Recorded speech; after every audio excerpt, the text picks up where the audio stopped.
Open science is the movement to make scientific research more accessible to all levels of society. This movement has often focused in the past on transparency in both methods and scientific dissemination, but more recently, it's taken a look at collaboration dynamics across academia. My name is Herbert Chang, and today with my co-author David Jeong, we'll be presenting about opening up science with academic genealogies. Perhaps the most important member of a new PhD student's life is their academic advisor. This mythical individual can not only help make or break a junior scholar's career, but also is probably one of the main reasons a PhD student chooses to attend an institution. In this paper, we study academic genealogies, which are networks of these PhD advisors and their advisees. Perhaps the most famous of academic genealogies is the Math Genealogy Project. This database features more than 250,000 mathematicians going back as early as the 17th century. For this project, we used the academic family tree, which comprises of 1.1 million scholars across 62 different disciplines. While this means that there are less academics per field, this also means that we can track the flow of ideas across different fields. This is particularly important in the field of communication, given its interdisciplinary nature. To be exact, leveraging new tools in machine learning, we consider how elitism, mentorship, and lingo-ethnic identity plays a role in scientific production. So this work is both descriptive of the endemic biases within and between academic disciplines, as well as reflective of the process of scientific knowledge production itself. In that sense, this work aligns very nicely with the open science theme of this year's ICA. As Robert Merton first noted in 1973 in his book titled The Sociology of Science, science should be synonymous with open science. Science is a self-correcting process of pruning and refutation over time. Herbert and I hope to contribute to this self-correction process, specifically by highlighting the sources of bias that may contribute to a convergence of opportunities in the field of communication, which may in turn contribute to a convergence in the diversity of scientific knowledge production in the field of communication. This sociological approach to self-correction attempts to understand the collaboration dynamics in the production of scientific knowledge. By production of scientific knowledge, we are referring to the collaborative nature of science, either in terms of teamwork, collaborations, citation of prior work, or training and mentorship from advisors. Among these, we focus primarily on the latter, training and mentorship from advisors to advisees. Teamwork and collaboration as a source of convergence in ideas has been discussed dating back to 1965 by Price, who coined the term invisible colleges to refer to the informal cross-campus collaborations that we take for granted, frankly, to be honest, in modern academia. Here, network structures and group affiliations act as a heuristic to make sense of an abundance of knowledge production. So it's kind of hard to keep up with all the information that's out there. So we affiliate with groups and networks as a shortcut, and ultimately dictating who fills editorial boards, review panels, job placements, and so on. Many communication scholars have recently advocated for open science practices and agendas. Most of these have focused on methodological best practices of open science, such as pre-registration, open data and code, which we wholeheartedly support in order to enhance the replicability and reproducibility of our scientific findings.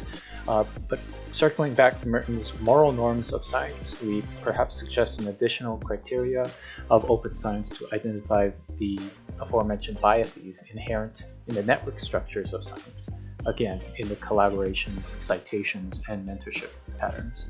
By doing so, we not only aim to curtail the methodological malpractices that a lot of our colleagues are advocating against, but also to curtail bias in gender, race, ethnicity, title, areas that have largely been overlooked in open science discussions in communication.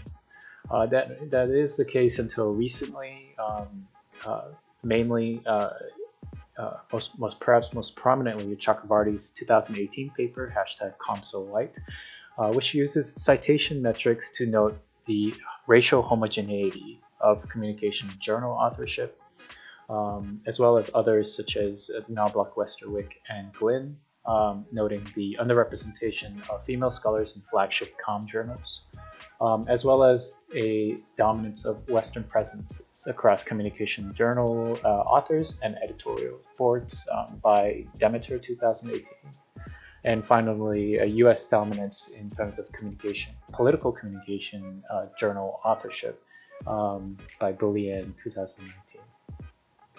Other than these, lack of prior work in exploring and examining these inherent biases in these network structures may be attributable to a lack of data, which we provide a potential solution for, both by using the existing open source repository that we mentioned, the academic tree, of collaborative networks across advisor-advisee relationships, as well as using state-of-the-art machine learning techniques to enhance and augment this existing data source.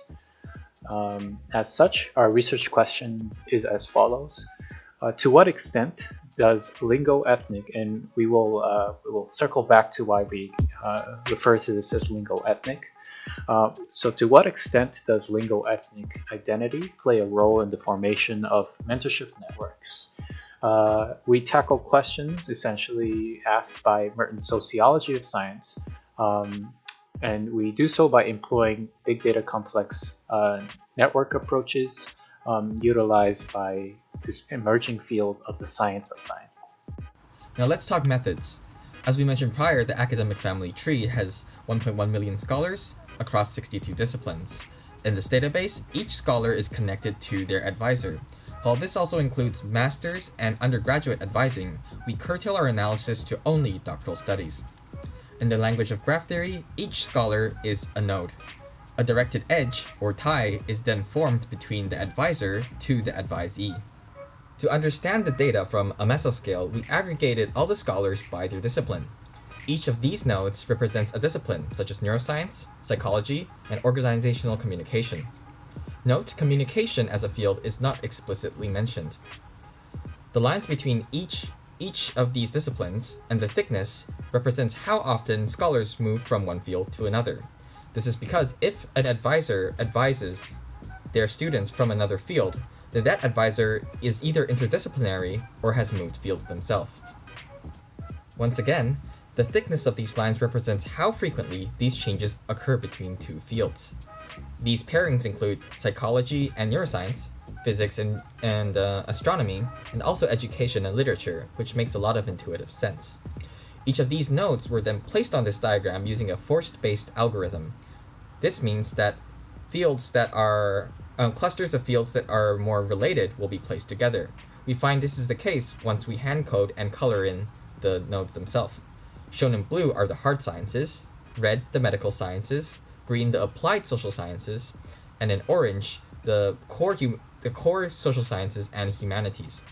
Additionally, we denoted organizational communication and communication science and disorders in black.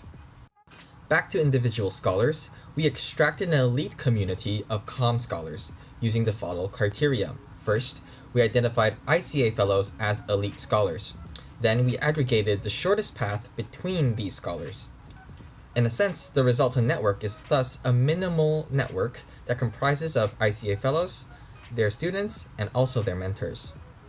Lastly, to enrich the dataset, we implemented a neural network classifier to classify the lingo-ethnic identities of these scholars. This was trained using Wikipedia as a data source and achieved up to 81% accuracy.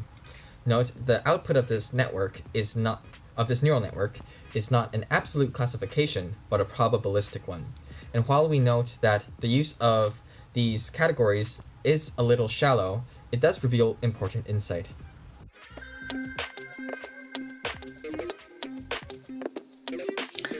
To illustrate an example of our goal and what we accomplish within the field of communication, we're going to demonstrate a visualization of what this might look like from a separate project on the field of mathematics. This visualization tracks the lineages of advisor-advisee relationships, specifically amongst Fields Medal winners in the field of mathematics. Here, this visualization tracks the intergenerational impact of one particular Fields Medal winner, Lawrence Schwartz, on generations of Fields Medal winners amongst thousands of mathematicians that can all trace their genealogy back to Schwartz. Here, the red dots represent individual Fields Medal winners across and within generations. This next slide is a network visualization of the ICA fellows within the field of communication, according to the fields in which they received their PhD. Now, if you consider the previous slides about Fields Medal winners, this would be our field's representation of the elites of our field. You can imagine the generational impact of a lineage of advisees of foundational comm scholars like Krippendorff, Elihu Katz, and Everett Rogers. So this is kind of what we envision and imagine for the field of communication. But as of now, we'll start by introducing the spread of the ICA fellows and where they tend to cluster in terms of their disciplinary training. Now, this is not 100% accurate because some of these disciplines were added to the academic tree at a later date. For example, the psych category was added after the neuro category. So many folks who may have received a PhD in psychology are coded under neuro, even if they're not necessarily neuroscience PhDs. So this cluster that we see to the right, this major cluster, is one dominant view of communication, which views it as an individual venture. To the left, we have a more consistent cluster of OrCom, perhaps one of the more well-represented subfields, divisions of communication on the academic tree repository. And this views communication as a system. Finally, the center, we have a balance of the core foundational social sciences that bridge these two worldviews of system and individual.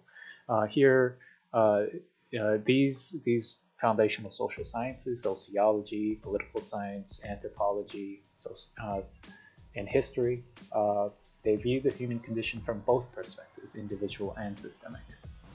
Upon analyzing academic disciplines, we turn our attention to lingo-ethnic identities. This ternary diagram here summarizes the flow of scholars between lingo-ethnic categories. What do the points on this triangle mean? Let's start with the bottom left corner. A self-flow tie indicates a mentor and mentee share the same ethnic category. So in a sense, the scholar flows back into its own group. An inflow tie indicates a scholar mentors someone else, someone from another ethnic category. An outflow tie is the opposite, where a scholar is mentored by someone else from another ethnic group. Every tie for each of the lingo-ethnic groups is then tabulated, then plotted as a proportion on this ternary diagram.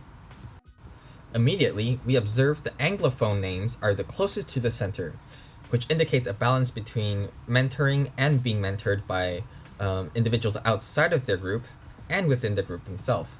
This indicates some form of equilibrium. On the other hand, greater European names overall demonstrate high levels of self-flow. In contrast, most other groups, shown in green, are well balanced between inflow and outflow. What this also means is that they are unlikely to mentor people from their own group. Additionally, Asian scholars, as indicated in the blue, have a very high level of inflow, which indicates that there is a higher propensity for them to mentor scholars from outside their own ethnic group. This allows us to conclude two things. First, the reason why traditionally marginalized ethnic groups may fall towards the right of this diagram is because at the elite level, there is simply too little critical mass for these scholars to have self-flow in the first place. Second, the high level of self-flow among scholars with greater European names may present a mechanistic barrier to higher lingo-ethnic parity. To investigate whether or not this might be the case, we take a look at the proportion of scholars across each field, shown within this heat map. The x-axis here demonstrates the academic discipline, whereas the y-axis shows the lingo-ethnic category. Here, we find scholars with Anglophone names dominate, regardless of field. While there may be a Western institutional bias in the database itself, note that for engineering and physics, fields that are stereotypically associated with East Asian researchers is on equal parity with Anglophone researchers.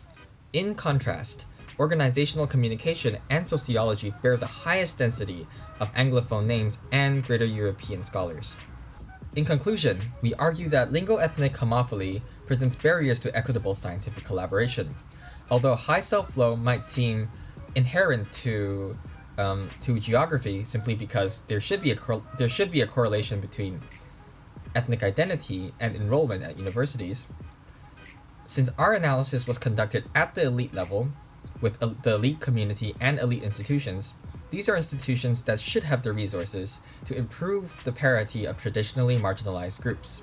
And if there are any misgivings about the accuracy of the dataset and the use of a neural network, this paper is also a call to use academic genealogies as a diagnosis for the structural mechanisms in the production of knowledge. This starts with maintaining open databases, understanding collaboration, and the greater community that we are part of.